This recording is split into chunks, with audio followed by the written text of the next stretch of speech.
네, 뉴욕 증시 오늘장의 이슈를 집중 분석해보는 시간이죠. 미증시 인사이트. 자, 오늘 황숙 메리츠증권 리서치센터 연구원 함께해 주시고요. 또 김승혁 키움증권 미국 주식 전략연구위원도 함께해 주시겠습니다. 안녕하십니까? 안녕하십니까? 저희가 방송 준비를 하면서 지금 잠깐 마이크론 얘기를 나눴단 말이죠. 오늘 저희가 주로 나눌 주제가 이제 반도체, 메모리 반도체와 관련된 이야기인데 삼성전자가 사실 HBM4에 대해서 첫 납품을 하는 협력사가 됐다, 이제 이런 보도가 나왔잖아요. 구체적으로 이달 중순부터 본격적으로 HBM4에 이제 삼성전자 HBM이 실리는 걸 볼 수 있다, 뭐 이런 보도가 나왔는데 때마침 오늘 마이크론이 좀 빠지고 있어요.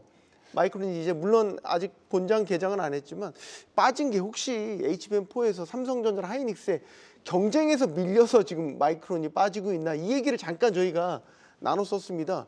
약간 이풀기 질문으로 예정엔 없었지만 그래도 궁금하니까 한번 여쭤보고 싶네요. 왜 빠지는 거라고 보세요, 연구원님? 네, 뭐 아무래도 당연하게 상대적으로 이제 그쪽 수요를 잡지 못했다라는 얘기가 있는 상황이기도 하고요. 네. 뭐 그리고 이제 동향 체크 좀 해보면 마이크론 같은 경우에 수주를 이제 AMD에서 받지 않았다, 뭐 이런 얘기가 조금씩은 나오고 있습니다. 이게 이제 팩트 체크를 어느 정도까지는 더 해봐야 되겠지만 시장에선 이거에 따른 반응이 조금씩은 나오고 있는 상황인 것 같고요. 그러면 이걸 왜 안 받았느냐, 뭐 이거에 따른 얘기는 좀 더 해봐야 되겠지만 리사수 같은 경우에는 상대적으로 메모리에 대한 어떤 기준점이 그렇게 높지 않는 상황이다라고 저희가 인지하고 있음에도 불구하고 마이크론에 대한 어떤 수주가 체결되지 않은 그런 어떤 이슈가 조금씩은 시장에 녹아들고 있다 보니 이게 진짜 팩트일지 아닐지에 대해서도 시장은 아직 판단하기 전에 주가로 좀 먼저 반응하고 있지 않나라고 판단하고 있습니다. 요거는 우리 황영관님께도 의견 간단하게만 들어볼까요?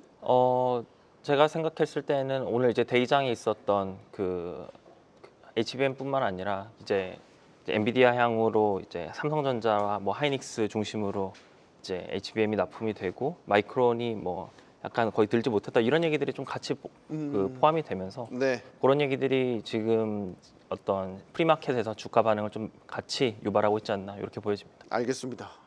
감사합니다. 제가 갑작스럽게 예정이 없던 질문을 드렸는데 잘 말씀을 해주셨고, 이제 중요한 건 이제 HBM4에 대한 여러 가지 전망들이 나오고 이제 양산이 임박했다는 소식인 건데 그 첫 번째 이제 파트너사가 삼성전자가 됐다라는 거예요.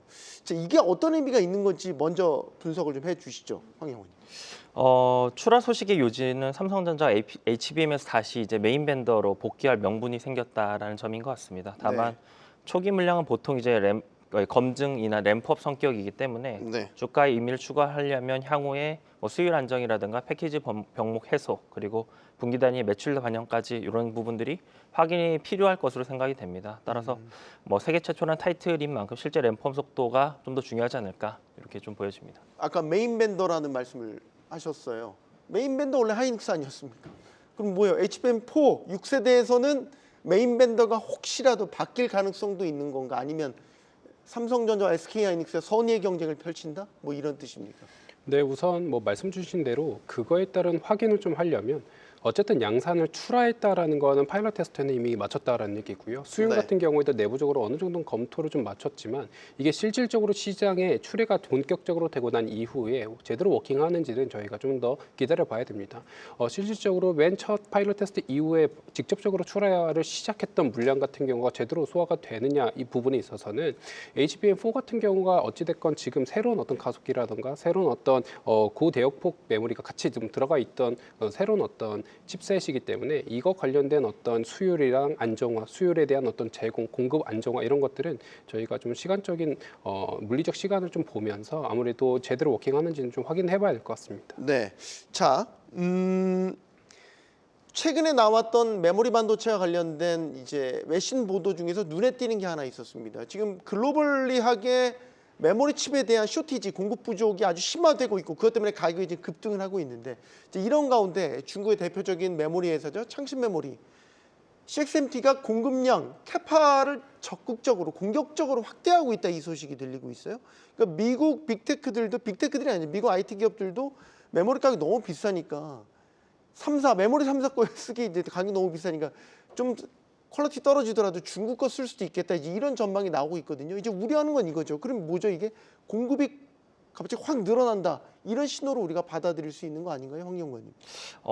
그렇게 보기보다는 여전히 쇼티지가 좀 강하다는 측면으로 저는 해석을 합니다. 이건 네. 그리고 이제 메모리 시장의 구도도 뭐 HBM은 당분간 삼성이나 하이닉스 그리고 마이크론 중심으로 가고 그 밑에 이제 어떤 범용 메모리 측면에서 창신 메모리가 이런 HBM 최상단을 그 위협한다라기보다는 범용 D램 쪽에서 존재감 확대로 가는 그림인 것 같고요. 그래서 요 창신 메모리도 향후에 뭐 HBM3에 대해서 1, 2년 안에 뭐 고성능 영역의 그 관련한 제품을 뭐 이제 제시하겠다 이런 얘기들은 하고 있지만 네.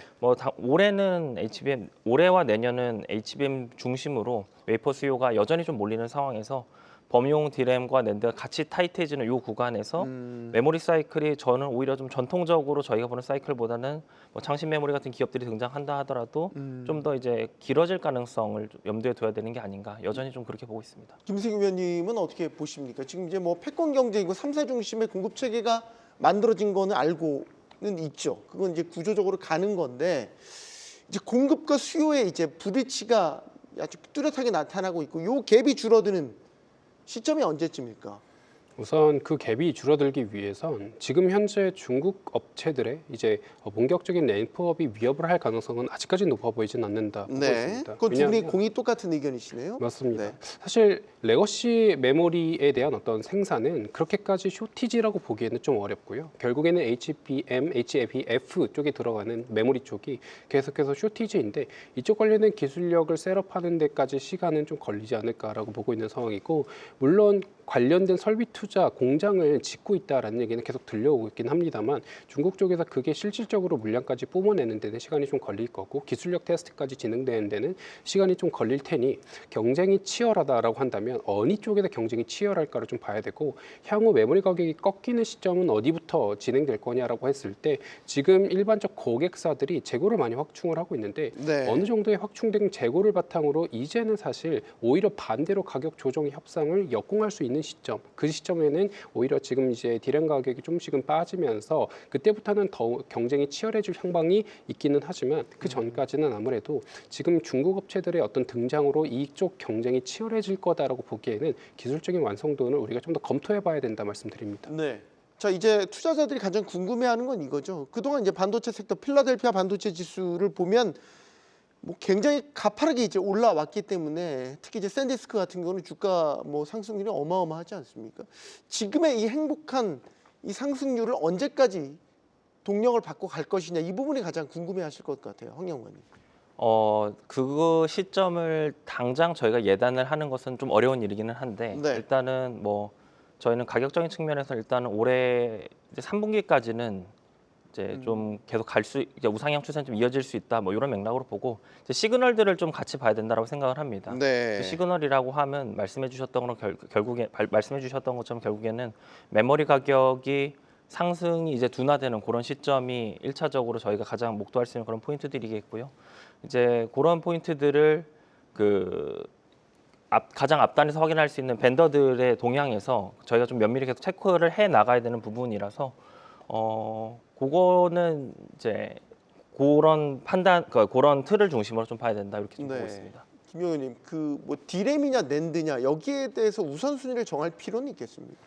우선 사실 디램이 먼저 좀 앞서 나가고 있는 상황이고요. 네. 그게 이제 낸드까지 수요로 연결될 가능성에 대해서 얘기가 나오고 있는 상황이기 때문에 아무래도 지금 업계들 보면 디램 쪽 익스포저가 높은 종목들이 먼저 좀 반응을 했고 낸드 쪽이 차후로 반응을 하고 있는데 26년 저희가 가이던스를 봤을 때 가시성이 높은 게 26년까지의 가시성, 캐펙스를 중심으로 봤을 땐 여전하게 26년까지에 대한 수요는 계속해서 올라갈 겁니다. 라고 예상이 되고 있는데 다만 여기서 중요한 건 수요는 리니어하게 올라가고 이거를 공급해주는 공급 캐펙스 단에서는 계단식으로 올라갑니다. 그래서 계단식으로 올라갔을 때 리니어한 수요가 이거를 우위를 보이는 요 공백기에서는 메모리 가격이 쇼티지 나오지만 순간적으로 튀는 구간에서는 당분간에는 또 이제 메모리를 사는 업체들 입장에서 이 충분한 재고를 이미 확보를 해놓은 상황이기 때문에 네. 가격에 대한 조율을 할 수 있고 그럼 이 과정에서는 메모리 가격에 대한 상승과 좀 하락이 약간은 뒤바뀌면서 주가 같은 경우에도 어느 정도에는 메모리 가격이 빠진다라고 시장이 반응을 하면 좀 내려왔다가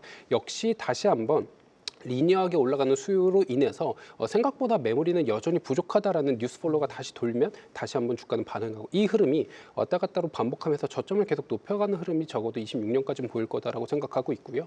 27년 같은 경우에 저희가 컨센서스는 아직까지 그렇게 비저빌리티가 확보되지 않았기 때문에 27년 이후에는 저희가 상황을 좀 더 봐야 된다 말씀을 드립니다. 알겠습니다. 자, 미장 개장했습니다. 개장 상황 보고 다시 오겠습니다. 이준하 앵커가 준비하고 있습니다.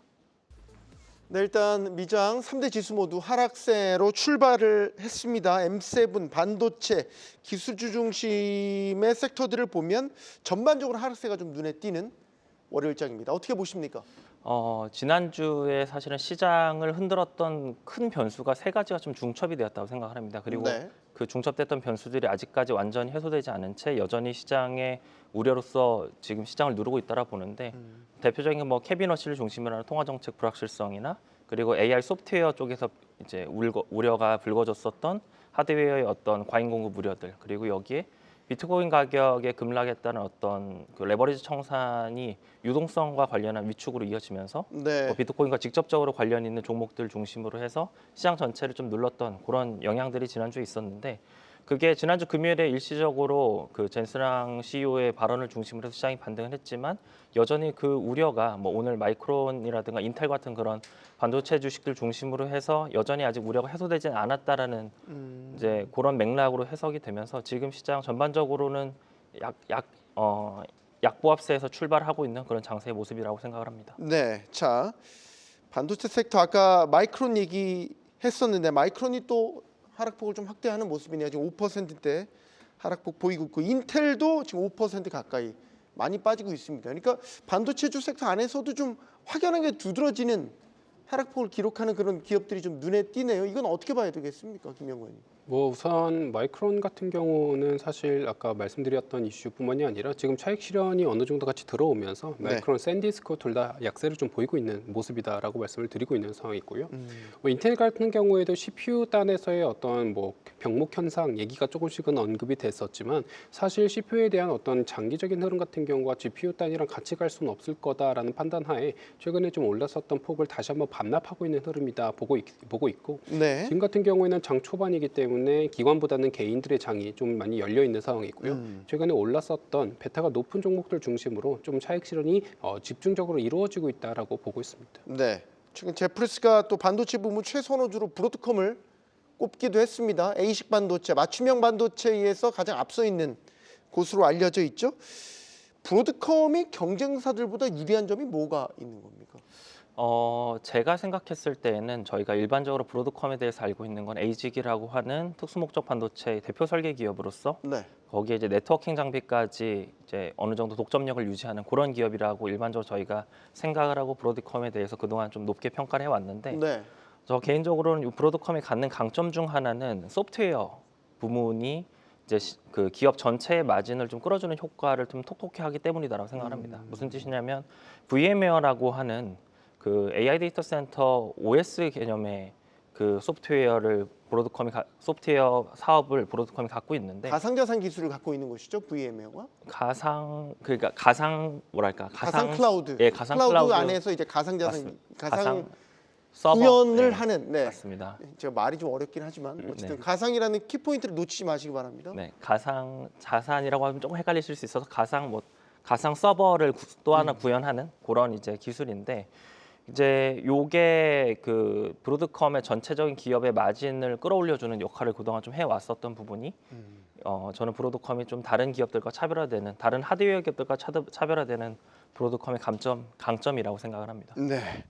자, 지금 시장이 계속해서 그러니까 해석을 계속해서 하고 있는 것은 지금 AI 투자가 적정한 수준이냐, 이 부분이 지금 논쟁거리이지 않습니까? 지난주에 실적을 발표했던 빅테크들 다 과도한 투자다라고 해서 주가가 다 내리막길을 걸었단 말이죠. 오늘도 아마 좀 많이 빠지고 있습니다. 이제 이런 가운데 이 젠슨 황 엔비디아 CEO가 AI 투자 확대 수준이 적정하다, 지속 가능하다, 이제 이렇게 밝혔단 말이죠. 이건 어떤 의미가 있겠습니까? 우선 사실 지금 어느 정도까지 과열됐느냐를 어떤 기준으로 보느냐를 좀 말씀을 드려보면요. 네. M7 기준으로 봤을 때 이제 프리 캐시 플로우 걔네들이 이제 보유하고 있는 현금 대비 캐펙스 투자 비중을 보면 아직 1을 미치지 못하고 있습니다. 0.9, 0.8 여기 정도 레벨인데 이게 이제 다음번 캐펙스에서 30% 정도 그동안에 30%씩 계속 인상이 되어 왔기 때문에 30%가 인상된다라고 가정했을 땐 1을 넘어선다. 그럼 본인들이 본 돈 현금 흐름보다 더 오버되어 있는 돈을 쓴다. 뭐 이렇게 해석이 되면서 좀 빠질 수도 있는 거고요. 그렇게 되면 그때부터는 차입 가능성이 열려 있지 않느냐. 본인들이 번 돈을 통해서 투자를 하는 게 아니고 차입을 할 거다. 이렇게 얘기가 나오는 부분도 있고요. 반대로 얘기하면 아니다. 지금 얘네들이 보유하고 있는 전체 영업이익 대비 캐펙스 투자 비중을 봤을 때 S&P 500 기준으로 보면 네. 대략 40%에서 45% 사이다. 근데 과거에 저희가 흔히 2000년, 2001년이랑 많이 비교를 하는데 그때 당시 동일한 비중을 저희가 한번 체크를 해보면 80%까지 높아졌었다. 그래서 과거처럼 AI 버블이다라고 우리가 단언하기는 어려운 상황이다. 이 두 가지 논리가 지금 이제 양측이 대립하고 있는 모양새이긴 합니다. 다만 아직까지 AI 관련된 영업이익 성장률은 저희는 지금 캐펙스 성장률보다 더 높은 가이던스를 제시하면서 꾸준하게 올라가고 있는 상황이고요. 그러다 보니까 번 돈보다도 벌 돈이 중요하고 전체적인 영업이익이 좀 더 중요하다. 왜냐하면 영업이익에서 캐펙스를 뺀 나머지가 프리 캐시 플로우인데 이거를 기준으로 우리가 지금 판단을 하면 안 되고 진짜 얘네들이 순수로 벌어들인 돈이 얼마고 이게 수익성으로 얼만큼 환원이 되고 있느냐가 중요하기 때문에 지금 수익 창출 단계 직전에 AI 인프라를 깔고 있는 상황이잖아요. 결국 수익 창출이라는 건 소프트웨어 관점에서 점차적으로 일반 소매 업체에서까지 이제 생태계가 확장돼야지만 최종 단계에 왔다라고 보고 있는 상황인데 여기까지 가려면 시간이 좀 더 필요하고 이제는 본격적으로 수익을 어떻게 창출할 수 있는지에 대한 고민을 하고 있는 시점이다라고 보고 있습니다. 앞으로 점점 더 시장의 관점은 투자를 하되 수익을 낼 수 있는 잠재력 혹은 지표로서 보여줘야 시장이 안심을 하지 않겠습니까? 사실 엔비디아 제순항은 GPU 팔아 먹어야 되는 회사의 수장이니까 지금의 AI 투자가 계속 가길 바라겠죠. 그러니까 지금 7, 8년 AI 투자가 계속 간다는 건 약간 자의적인 바람까지 다 담아서 너무 길게 본 거 아닌가 이런 생각도 드는데 영호님 어떻게 보십니까? 저는 조금 다르게 생각을 하는 게 네. 지금 AI 투자들은 충분히 뭐 젠스랑 CEO가 얘기를 하던 업계 사람들이 생각을 하는 것처럼 충분히 근거 있는 투자들이 일어나고 있다라고 생각을 합니다. 네. 그리고 그런 부분들에 대해서 저희가 생각할 수 있는 포인트는 지금 지난주에도 뭐 AI 소프트웨어 쪽에서 뭔가 뭐 그 혁신이 나와서 기존의 소프트웨어 기업들이 이제 파괴를 당하면서 그 AI 하드웨어 수요가 뭐 좀 더 뒤처지면서 하드웨어까지도 영향을 받을 것이다 이런 우려들이 이어졌었던 게 지난주 시장 반응 중 하나였는데, 네, 이런 부분들을 저희가 볼 때 생각해 볼 포인트는 주식시장에서 눈에 보이는 것과 눈에 보이지 않는 것을 좀 구분해서 이해할 필요가 있다고 생각을 합니다. 무슨 네. 뜻이냐면 그 소프트웨어 기업들의 RPO라고 그러죠. 수주 잔고는 이제 AI가 본격적으로 발현되기 시작한 2023년 수준과 크게 다르지 않습니다. 그러니까 걔네들이 뭐 새롭게 유발을 하고 있는 뭐 AI 하드웨어, 인프라 그리고 서버 수요들은 여전히 크게 늘어나지 않은 상태고요. 그런데 이제 얘네들을 잠재 고객이라고 생각하고 있는 하이퍼스케일러 데이터 센터 기업들의 RPO는 2024년은 급격하게 늘고 있어요. 그러면 이 하드웨어 수요를 실질적으로 창출해서 하드웨어 기업들한테는 수익원이 되고 네. 또 다른 쪽에서 새롭게 수익을 창출하는 기업들이 누구냐라고 했을 때 대표적인 비상장 기업이라 할 수 있는 뭐 오픈 AI나 엔트로픽, XAI 이런 기업들이거든요. 예. 그리고 얘네들의 기업 가치는 그 미국의 그 특수 소프트웨어 기업들, 그러니까 특수한 목적을 가진 소프트웨어 기업들 25개 시가총액을 합한 게 2024년 말 대비해서 현재 4천억 달러 정도 빠지는 동안에 이 비상장 기업들의 기업 가치는 1.3조 달러 상승을 했습니다. 네. 이게 이런 기업들의 이제 가치 상승이 저희가 그 상장 시장에서는 눈에 보이지 않지만 실제로 AI 수익화에 따른 어떤 기업들의 프라이싱이 이 상장 기업 밖에서 좀 일어나고 있다. 이런 부분들이 저는 이제 저희가 좀 우려를 하고 있는 뭐 AI 수익화가 실제로 일어나지 않는 거 아니냐 이런 우려들보다는 실제로 돈을 버는 기업들이 어떤 시장 밖에서 이미 이뤄지고 있고 그 말씀해 주셨던 것처럼 좀 더 잠재적으로 앞으로 더 이 기업들이 더 많이 돈을 벌 것에 대한 투자들이 지금 나오고 있는 거기 때문에 우려보다는 좀 더 기대를 갖고 보는 게 적절하지 않나라고 저는 생각을 합니다. 황영구님의 분석이 일단 시장에 전달되는 것 같습니다. 나스닥이 상승 전환했습니다. S&P 500도 뭐 보합 수준이긴 하지만 어쨌든 상승 전환을 했고요. 시장의 양상이 또 달라지는 모습이긴 하네요. 어떻게 보십니까? 이번 주의 흐름을 좀 전망해 본다면 이번 주는 사실 중요한 지표들이 줄줄이 나오지 않습니까? 소비 나오죠, 소매 판매 나오죠, 물가 나오죠, 고용 나오죠. 사실상 경기를 판단할 수 있는 핵심 지표들은 다 나오는 줄 아니겠습니까? 그 결과에 따라 뭐 장 분위기가 좌지우지 되겠죠, 김영건님? 아무래도 지금 소매 판매에 대한 기대감이 좀 높아지고 있는 것 같아요. 생각보다도 신용 연체율은 낮아지고 있는데 신용을 가져다 쓰는 사람들은 많아지고 있다의 두 가지 데이터가 얽혀 있다 보니 생각보다도 소매 판매 데이터가 예상보다도 서프라이즈를 보일 가능성이 있지 않느냐에 대해서 시장이 기대를 하고 있는 상황인 것 같고요. 고용 같은 경우에는 이미 졸트를 통해서 한번 확인을 했기 때문에 실업률 네. 정도를 체크해보자 정도로 얘기가 나오고 있는 상황이고 구인 건수 같은 경우가 예상보다도 크게 빠지지 않는 이상 이번에는 같은 경우에는 조용하게 지나가지 않을까라고 시장의 기대를 좀 높이고 있는 상황이고 물가 같은 경우에는 근원 CPI가 어느 정도까지 찍혀 나올 것인가가 제일 중요한데 지금 같은 경우에는 근원 CPI가 예상보다 조금 더 소폭 오른다라고 하더라도 에너지 가격과 부동산 가격이 결국에는 안정화 보일 거다라는 시장의 기저가 좀 깔려 있는 상황이기 때문에 이번 매크로 같은 경우에는 악재에 대한 우려보다는 호재에 대한 기대를 시장이 조금 더 하고 있다라고 분위기 체크가 되고 있는 상황이고요. 다만 이런 어떤 기대감이 깔려 있다라는 건 오히려 예상치 못한 쇼크가 나왔을 때 장에서 조금 더 충격적으로 이거를 받아들일 수 있을 거다라고 보고 있는 상황이긴 하지만 그럼으로 인해서 변동성이 커질 수 있을 가능성을 배제할 수는 없지만 적어도 방향성 같은 경우에는 지금 시장은 충분히 호의적으로 기대를 하고 있고 그런 상황 속에서의 주가 반응 같은 경우에도 우상향 쪽으로 흐름을 다시 되바꾼 거 아닌가라고 보고 있습니다. 네, 자, 미 증시 인사이트 여기서 마치겠습니다.